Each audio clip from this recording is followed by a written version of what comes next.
Good morning, everyone.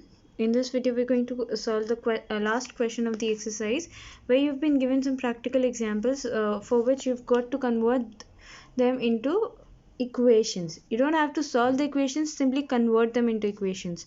The first question says, Irfan says he has 7 marbles, more than 5 times the marble Parmeet has. Irfan has 37 marbles. Take m to be the number of Parmeet's marble.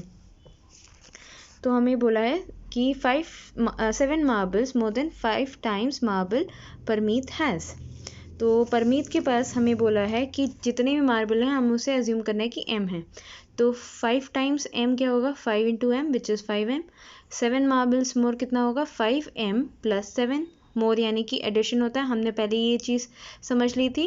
अब परमीत के पास जितने भी marble हैं उसके 5 times करके उसमें 7 add करके जितने भी आएंगे वो कितने मार्बल्स होंगे, जितने इरफान के पास हैं. और क्वेश्चन में क्लियरली बोला है कि ही हैज़ 37 मार्बल्स. तो हमारी इक्वेशन का RHS पार्ट हो जाएगा कि 37, LHS हो जाएगा 5m प्लस 7. ये हो गया question number 1. Question number 2 says, Lakshmi's father is 49 years old. He is 4 years older than 3 times Lakshmi's age. तो हम पहले लक्ष्मी की एज को y ले लेंगे, उसे 3 टाइम्स करेंगे, उसमें 4 years old है यानी कि 4 साल बड़े हैं 3 टाइम्स से. तो 3 times y plus 4 is equals to 49. This is the solution for this one, and I'm hoping that you're going to do this on your own so that you learn how to do it. Third one.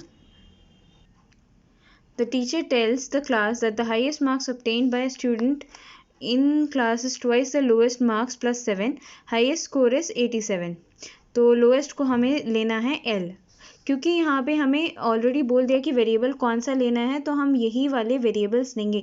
ऐसे question में अगर आप अपने मन से कोई और variable ले लेते हैं तो वो इनकरेक्ट माना जाएगा. क्यों? क्योंकि वो आपको स्पेसिफिकली बोला हुआ था कि यही लेना है. तो यहाँ पे आपको बोला है कि जो हाईएस्ट मार्क्स हैं that is twice the lowest plus 7. तो हाईएस्ट हमें बोला हुआ है कितना है, हाईएस्ट मार्क्स 87. तो हमने 87 यहाँ लिख दिया. ठीक है. लोएस्ट मार्क्स तो L लेना ही, तो ट्वाइस द लोएस्ट कितना होगा, 2 times the lowest which is 2 into L plus 7. तो ये 2L प्लस 7 इक्वल्स टू 87. ये हो गया इसका solution. Next. In an isosceles triangle, the vertex angle is twice the base angle.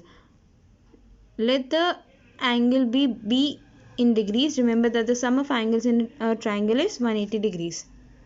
एक आइसोसेलेस ट्राइंगल है. हमने लास्ट ईयर ये समझा था कि आइसोसेलेस ट्राइंगल क्या होता है. ऐसा ट्राइंगल जिसके 2 साइड्स आपस में बराबर होते हैं वो कहलाते हैं आइसोसेलेस ट्राइंगल. तो आपको बोला है बेस एंगल, यानी कि बेस पे जो एंगल हैं आइसोसेलेस ट्राइंगल में हमेशा याद रखना कि बेस एंगल्स बराबर होते हैं. तो अगर ये B है तो ये भी B है, क्योंकि हमें बोला है क्वेश्चन में इसे B लेने को. और आपको बोला है कि जो वर्टेक्स एंगल है ये ट्वाइस द बेस एंगल है. ट्वाइस यानी कि 2 टाइम्स. तो वर्टेक्स एंगल क्या हो जाएगा, 2 times into B is 2B, यानी कि हो जाएगा 2B. अभी हमने सिर्फ LHS का एक पार्ट कंस्ट्रक्ट किया है. आपको ये दिखाना है कि सम ऑफ एंगल्स कितना होगा. तो हमने अब सारे एंगल्स की वेरिएबल्स के टर्म्स में वैल्यूज फाइंड कर ली. अब सिर्फ उस वैल्यू को पुट करना है सम ऑफ एंगल्स के फॉर्मूला में. हमें क्वेश्चन में भी रिमाइंड करा दिया है कि sum of all angles of a triangle is 180 degree. Although हमने ये शायद पहले लर्न किया हुआ है कि sum of all angles of a triangle are 180 degree. तो हमारा बेसिकली क्या है, first base angle plus second base angle plus vertex angle is equals to 180 degree. तो यहाँ पे ये डिग्री के साइंस अगर हम लगा देते हैं तो हो जाएगा first base angle is B degree, second is again B degree, vertex angle अभी हमने फाइंड किया वो 2B डिग्री था. तो B plus B 1 plus 1 plus 2, 1 plus 1 2, 2 plus 2 is 4, और पीछे वेरिएबल लग गया तो ये हो गया 4B degree equals to 180 degrees. This is the equation.